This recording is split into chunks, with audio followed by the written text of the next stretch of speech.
and an Urborg right here, she would be making 8/1/1s, and that would be too much for Pay the Toll to handle. I love me some Worm Harvest. I think she should maybe play a Worm Harvest. Is there a Worm Harvest in her deck? Pull up her list. Has she got a Worm Harvest? Because that would be sweet.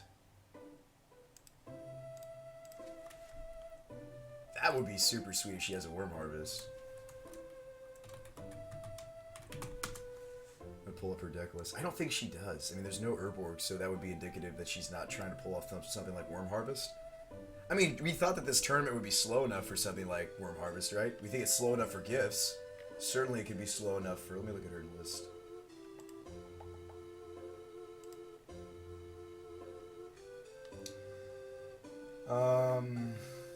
I don't see any copies of Worm Harvest. That's a little disappointing.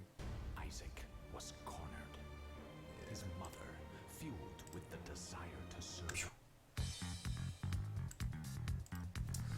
If you create spectate a game, you can't see their hands. No, we can't. We're gonna see both hands. I've already set up the hand capture for Romario versus Pomegranate. I think we're having some technical difficulties, and I think part of that has to do with that Ben was jamming some Legacy in the middle of the tournament, which is gonna happen. He's not gonna be disqualified for that or anything. It's totally reasonable, because the next round wasn't supposed to start until 5. And it's not up to my discretion. That would obviously have to be that would be the tournament organizer's discretion. I think Pay the Toll's got everything he needs. I mean, Jen, yeah, she brought back the Bloodghasts, but I mean, Pay the Toll's deck is online. It looks like he's just going upstairs with these seismic assaults, and Jennifer falls to 7, and Jennifer falls to 5, and I think that we're gonna see a Loam kill here. Yeah, he just gets back 3 lands.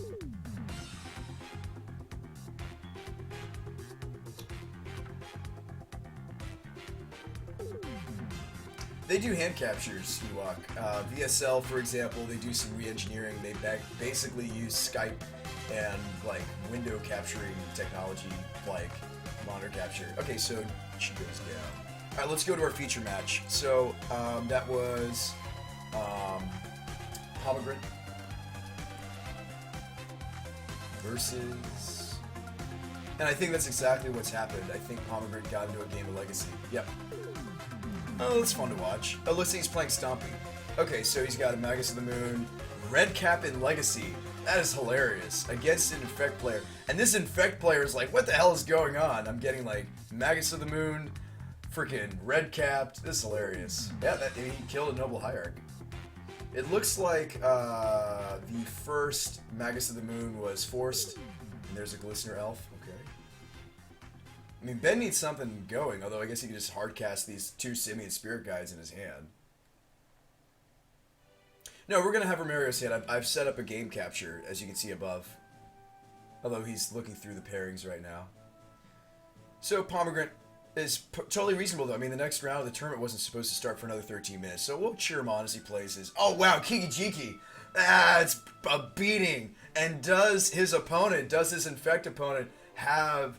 No, he does not, and Kiki Jiki hits the table, and we've got instant speed Red Cap copy, baby. Oh, baby, baby, baby. This is fantastic. Now, don't forget, this Pithing Needle is named Misty Rainforest, although, I mean, the Magus of the Moon is handling that as well. Brutal. Wow. And we're seeing Kiki Jiki making his debut in Legacy. No, I'm kidding. He's seen a little bit of Legacy Fringe play here and there. Wow, that was spicy, Ben. Pleasure to watch. I mean, I don't see this Infect player getting out of this. Being able to keep using Red Cap every turn gives Pomegranate basically access to a whole bunch of removal. This is sweet. This deck is sweet. This Stompy deck that he's got here. So yeah, he's going to end step, likely copy the Red Cap, kill the Hierarch? I think you kill the Hierarch. That cuts him off blue mana. Looks like he's going to go after the Glistener Elf. Okay. Oh no. Wait a minute. Did Ben just accidentally click his own Kiki Jiki? Oh no. Oh no. Oh no! No! I think the red cap is targeting the Kiki-Jiki. Oh no. Oh my god. Ben, no! Ben just shot his own Kiki-Jiki with a murderous red cap. We have a misclick situation. We have a oh god. No! No! No, no! And Ben scoops him up in frustration. No, Ben. Benjamin. Ben, no! That was hilarious. Oh, why?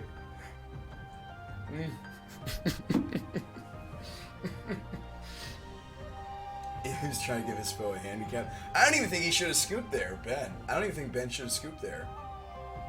Oh my god. I'm sorry that we're laughing about it, but that's just too funny. The scoop of shame. Ewok says it said Pomegranate wins. Okay, his infect opponent scooped. Maybe his infect opponent didn't see where Ben was targeting. Or the infect player gave him the win despite the misclick. I don't know. I thought Ben scooped him up. I would maybe consider doing that. I mean, you just killed your own finisher. I mean, the infect player can still cast invigorate, excuse me. Okay, so we got a turn 1 chalice. This is not going to take long. Ancient Tomb into chalice, and then follow that up with the Majesty of the Moon. Seems good to me. Yep, no turn 1 play from Seawash. I can't imagine we don't see Ben just go for this chalice. Here we go. And we're going to have some form of permission. Looks like a Spell Pierce. A Daze, perhaps. Nope, Spell Pierce. Called it. Ben is too excited and nervous.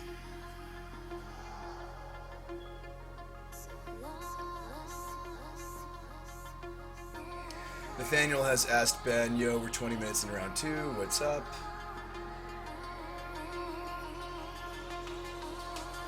Oh no, you're fine, Schroederman. Ben is, I don't know, Nathaniel is talking to Ben in the, so is Terra and Terror, they're talking to Ben right now. I don't know if Ben is going to get in trouble for, I mean, that's not my call to make, but he really should be playing the tournament right now. Right now, he's jamming Legacy. I don't know. That's not my call, that's not our call to make. Here comes a Magus of the Moon. It's going to get forced. Pitching. What does he pitch? Pits a Blighted Agent. Wow. The Infect player just pitched a Blighted Agent, but I think he had to force there. If he didn't have another blue card, he had to do it. Terrence says he should just concede because of the tournament.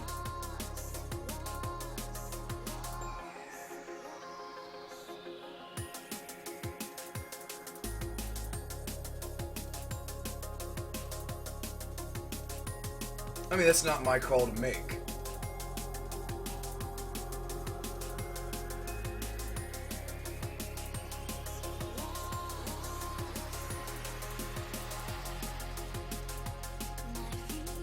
Okay, so we've got our match. So let's make sure that the hand is centered around Romario and make sure that you guys can see Romario's hand.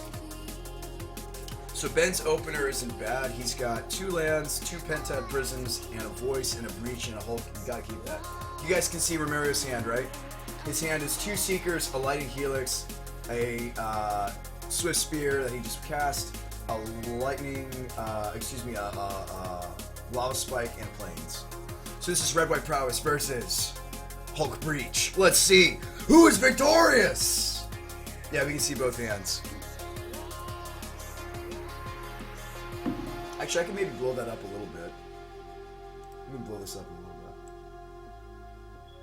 Not too much, though. Is that good? Is that a little better? How about right there? Alright, so you guys can see Romario's hand in the top right corner. Okay, so, awesome. Hulk Breach is too slow for this match. I think so, but I still wanted to watch it. He's got some acceleration, some pentads. Okay, so Seeker is on the way. And I think we're going to see Romario probably Swift Spear here. He's drawn a Molten Ring for the turn. Okay. He's going to jam. Maybe he's just deploying the Seeker. Yeah, he wants to play the Seeker. Okay.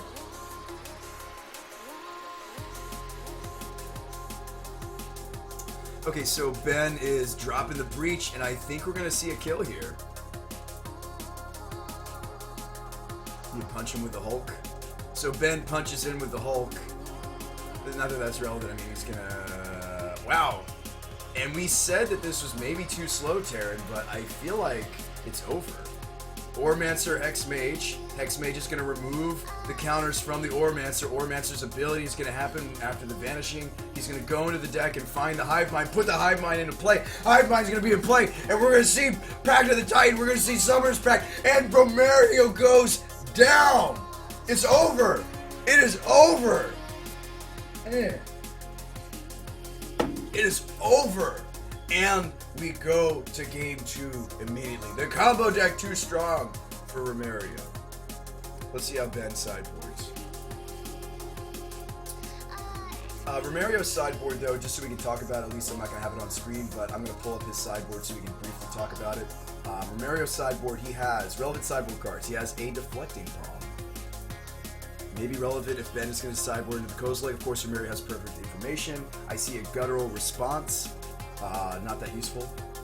The counter's what? Echoing Truth. If he brings it in, probably not useful. Tormod's Crypt is going to absolutely come in. That's good. So Tormod's Crypt, and that's really all that Romario has. I mean, Romario's got a playset of Path that's sometimes relevant. You can path the Protean Hulk before it dies. So, I mean, like, Romario's got some game in this. He's got a playset of Path in his main. He's got a Tormod's Crypt in the side. He could win this. Yeah. He can win this. I mean, Ben had a quick hand and had the combo naturally. We shall see. We shall see if if Romario can pull off a game 2, we get a nice 3 matches. And Ben's opener is terrible. Again, he's got the Hexmage in his opener. I think he got a mulligan this, Ben. Romario's opener has a couple of mountains, a Molten Rain, a Swift Spear, a Boros Charm, and a Suppression Field. The Suppression Field is relevant, yeah. And Ben's mulligan is looking a little bit better, I suppose. Oh, Sebion puts back the Hex Mages. Okay. And Romario keeps. All right, we got a game. He did have the perfect hand, Terran. Yeah. He did have the perfect hand, and Romario didn't have any interaction. Okay, so we're going to reef into visions, and we'll see what Ben sees. Ben sees another reef and another vision. I think you got to take the reef. That's painful. Ooh. These lands are going to be so painful in this matchup. I mean, like, Romario's basically a glorified burn deck. Ooh, he's got the Smash to Smithereen. Well, there's no artifact in Ben's hand, but I think it's still correct to maybe bring in some number of Smashes. There's the Suppression Field. Oh, boy. I mean, the activated ability on the Hexmage now costs mana. That's relevant. Second Shivan Reef. Oof. Maybe you see Beyond? Or do you Faithless? He's going to see Beyond. I think that's correct.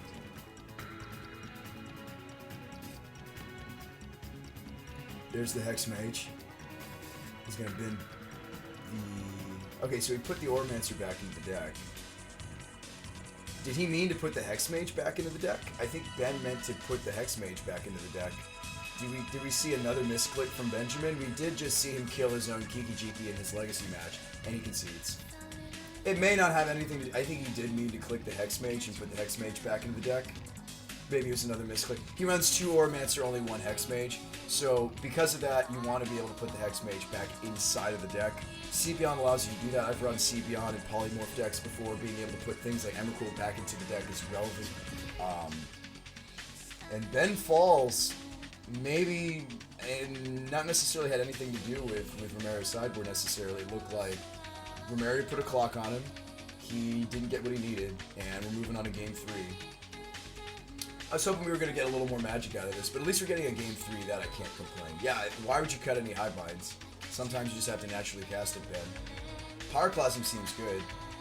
Why is he not considering the Angers and the Pyroclasms? That buys him more time. Anger, of course, kills basically all of Romario's threats, and Anger of the Gods will kill. And Romario's not running any permission. He could, like, Boros Charm, I guess, protect his creatures. Like, why is Ben not considering the Angers and the Pyroclasms? Aren't these up for consideration?